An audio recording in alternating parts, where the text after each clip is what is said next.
Halo semua, kami dari kelompok 2 akan menjelaskan materi mengenai menghitung biaya hidup. Simak terus videonya ya, tapi sebelum itu, tak kenal maka tak sayang nih. Izinkan kami memperkenalkan diri terlebih dahulu.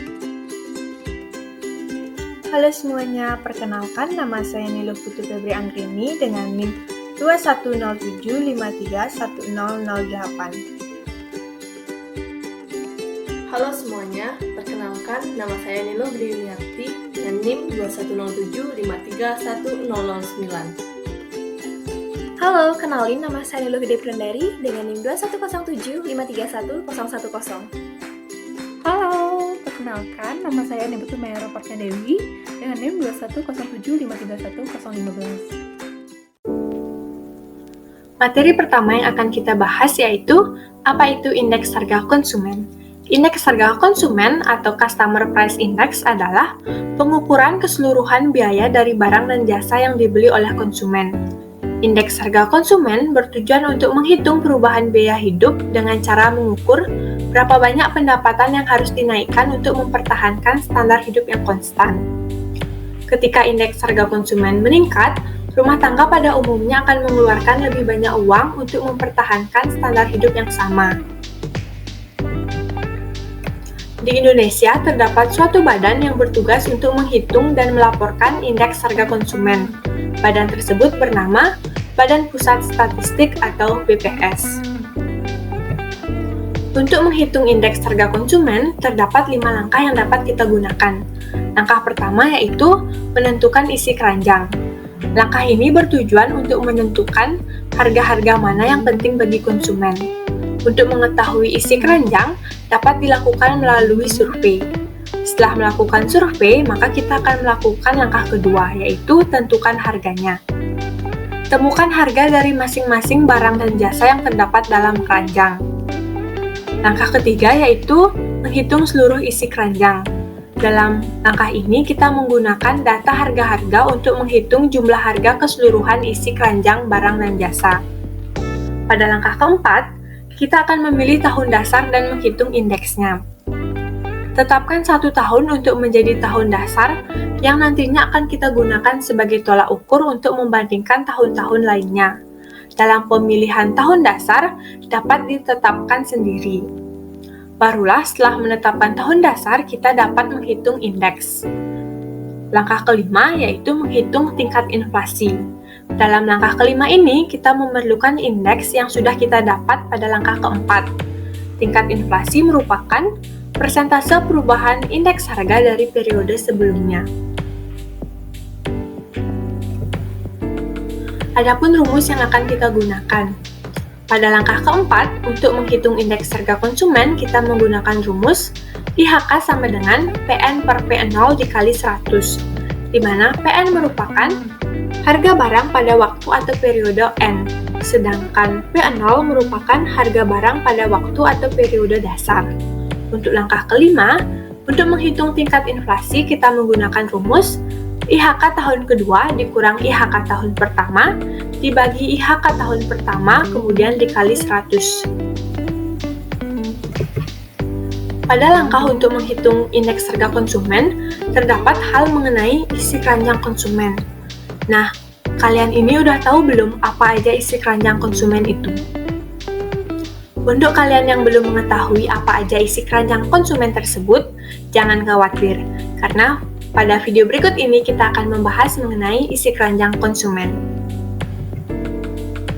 Ternyata, isi keranjang konsumen paling banyak disumbangkan dari keperluan rumah tangga sebesar 41%, diikuti oleh transportasi sebesar 17%, makanan dan minuman sebesar 15%, pendidikan dan komunikasi sebesar 7%, kesehatan 7%, rekreasi 6%, pakaian 4%, jenis barang dan jasa lainnya sebesar 3%.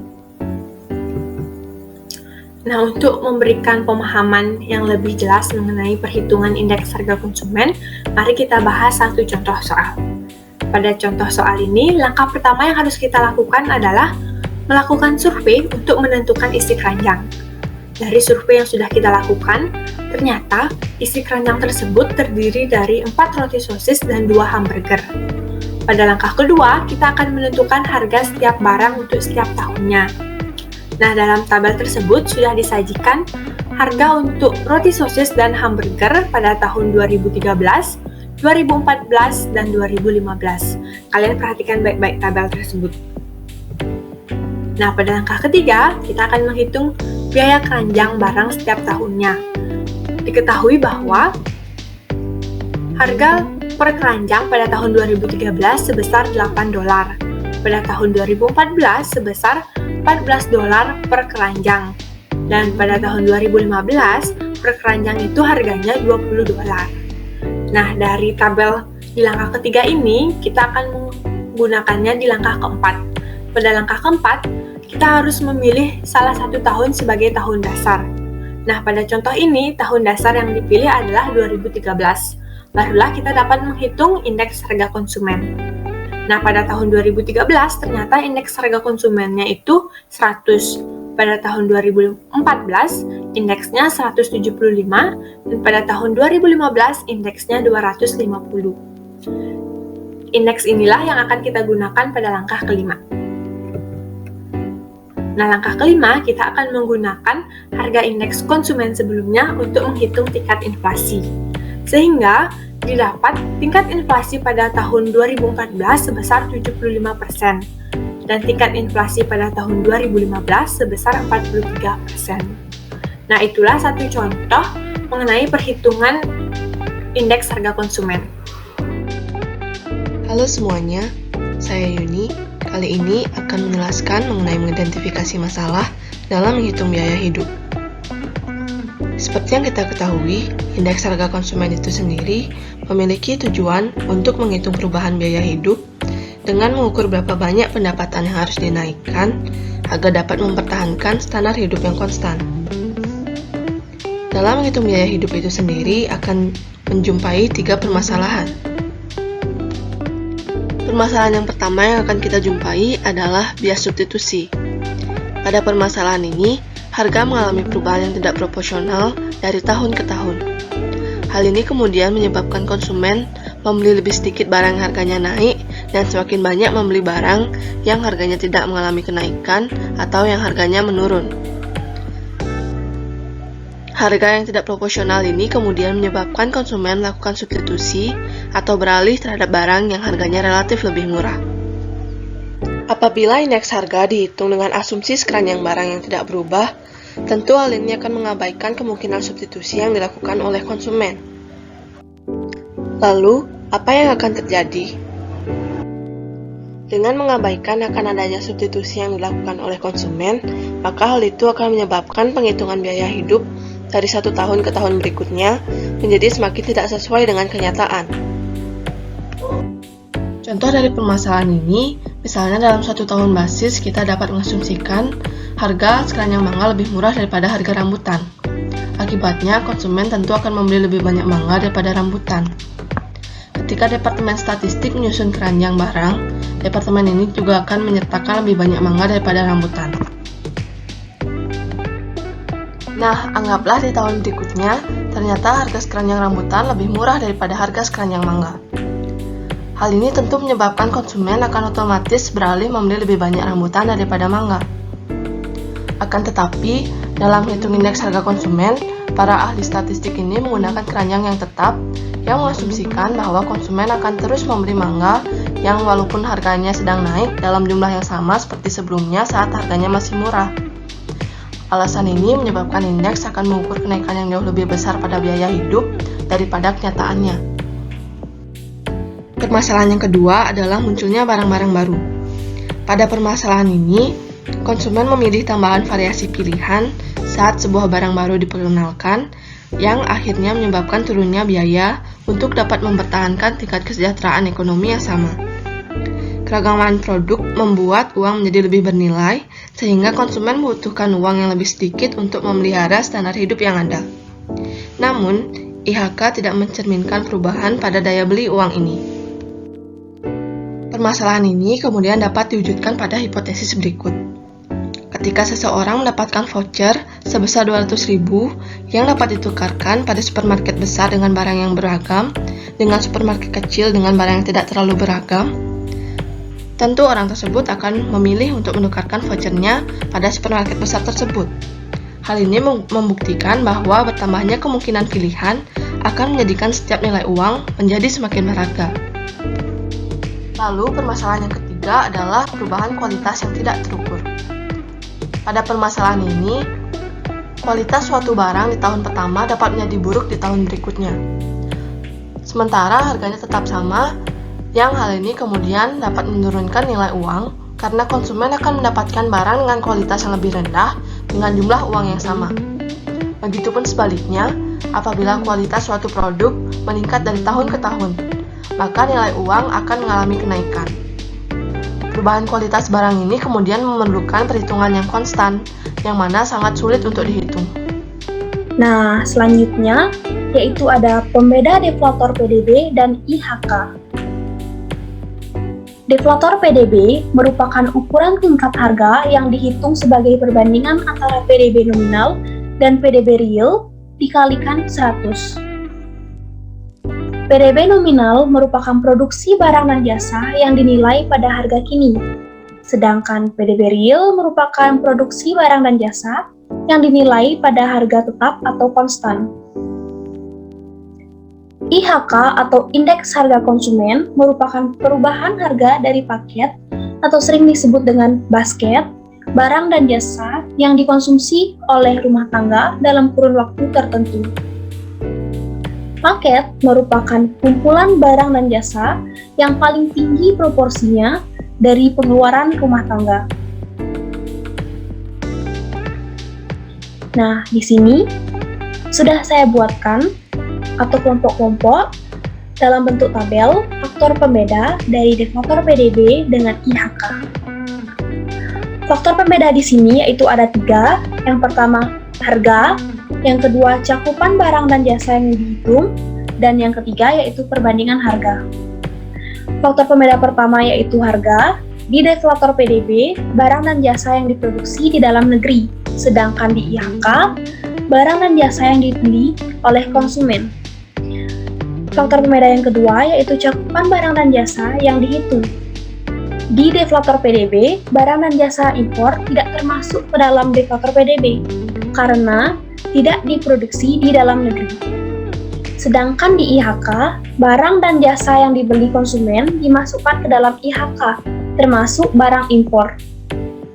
Faktor pembeda yang ketiga atau yang terakhir yaitu perbandingan harga. Di deflator PDB, membandingkan harga barang dan jasa yang sama diproduksi di tahun berjalan dengan harga barang dan jasa yang sama di tahun dasar. Sedangkan di IHK, membandingkan harga barang dan jasa yang tetap di suatu tahun dengan harga barang dan jasa di tahun dasar. Halo semua, Maira di sini. Jadi, aku bakal jelasin tentang bagaimana menggambarkan nilai mata uang dari waktu yang berbeda. Dengerin terus ya. Nah, kalian sadar nggak sih bahwa nilai mata uang dari waktu ke waktu terus berubah? Contohnya aja nih, gaji orang tua kalian dengan gaji nenek atau kakek kalian 20 bahkan 30 tahun yang lalu. Jika dibandingkan jumlahnya, gaji kakek nenek kalian tentunya terlihat lebih sedikit dibandingkan dengan gaji orang tua kalian saat ini. Misalnya, orang tua kalian dan kakek nenek kalian itu adalah seorang PNS. Gaji PNS pada saat kakek nenek kalian dengan gaji orang tua kalian saat ini tentunya berbeda banget, bukan? Dilansir pada Peraturan Pemerintah Nomor 15 Tahun 1993 mengenai gaji pegawai negeri sipil, pada tahun 1993 gaji PNS itu sebesar 537.000 dan nilai mata uangnya cukup besar saat itu karena harga barang tahun itu lebih rendah dibandingkan dengan tahun sekarang. Menurut BPS, Badan Pusat Statistika Pemerintah menunjukkan bahwa indeks harga konsumen pada tahun 1993 adalah sebesar 148,83 dan 107,66 pada tahun 2021. Terus gimana nilai mata uang atau gaji saat ini dibandingkan dengan tahun 1993? Apakah pendapatan orang tua kamu saat ini lebih besar, lebih kecil, atau sama dengan pendapatan kakek nenek kalian pada tahun 1993? Nah, untuk mengetahuinya, kita dapat menggunakan rumus sebagai berikut untuk mengukur gaji PNS pada tahun 1993 dalam nilai uang di tahun 2021. Jadi rumusnya itu adalah gaji tahun 2021 sama dengan gaji tahun 1993 dikali dengan tingkat harga konsumen tahun 2021 dibagi dengan tingkat harga konsumen tahun 1993. Maka akan diperoleh hasil yaitu 537.000 karena kita ketahui bahwa gaji PNS pada tahun 1993 itu adalah sebesar itu dikali dengan IHK pada tahun 2021 yaitu sebesar 107,66 dibagi dengan IHK pada tahun 1993 yaitu sebesar 148,83. Maka akan diperoleh hasil sebesar 388.236,242 rupiah. Dengan demikian, dapat kita simpulkan bahwa gaji PNS pada tahun 1993 yang sebesar Rp537.000 menjadi Rp388.236,242 di tahun 2021. Jadi kalau dibandingkan dengan gaji PNS pada saat ini yang sekitar 4 jutaan, gaji PNS pada tahun 1993 itu cukup rendah. Nah, yang selanjutnya adalah menetapkan indeks untuk mengoreksi dampak inflasi. Yang pertama kita bahas adalah nilai uang dari waktu ke waktu. Upah nominal yang tinggi tidak selalu mencerminkan tingkat hidup yang lebih baik dari keadaan sebelumnya. Apabila harga barang-barang kebutuhan pokok juga terus mengalami peningkatan atau inflasi. Seorang pekerja akan lebih senang menerima gaji yang lebih kecil dengan daya beli yang lebih besar daripada gaji yang lebih besar dengan daya beli yang lebih kecil. Untuk mempermudah pemahaman, mari kita bahas contoh soal berikut. Pada tahun 2011, seorang karyawan BUMN digaji dengan 5 juta per bulan. IHK pada tahun 2011 adalah 105. Pada tahun 2014, pihak manajemen perusahaan menaikkan gaji karyawan tersebut menjadi 7 juta rupiah dengan per bulan dengan IHK pada tahun 2014 adalah 155. Apakah kesejahteraan secara ekonomis karyawan tersebut meningkat? Anggaplah tahun dasar kedua angka indeks tersebut sama. Jadi dapat diselesaikan yaitu dengan rumus upah real tahun 2011 sama dengan upah nominal per indeks harga konsumen dikali 100. Nah, upah real tahun 2011 ini sama dengan upah nominal. Upah nominal pada tahun 2011 adalah sebesar 5 juta, kita tulis 5 di sini, per 105. 105 indeks harga konsumen pada tahun 2011 dikali 100 menghasilkan 4,76 juta rupiah.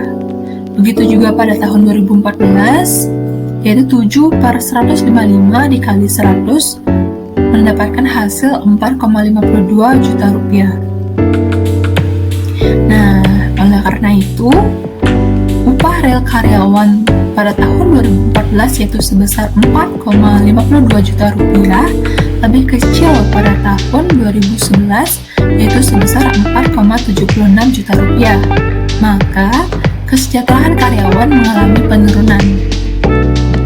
Oke, selanjutnya yaitu ada suku bunga real dan suku bunga nominal.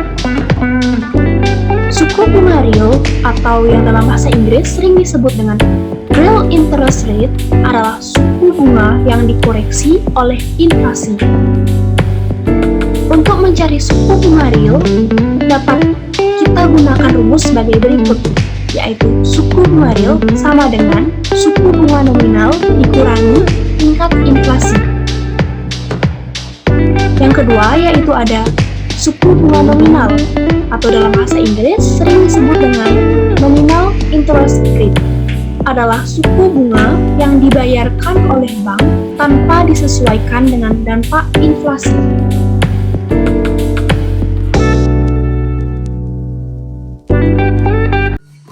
Sekian video dari kami. Terima kasih telah menonton. Sampai jumpa. kasih.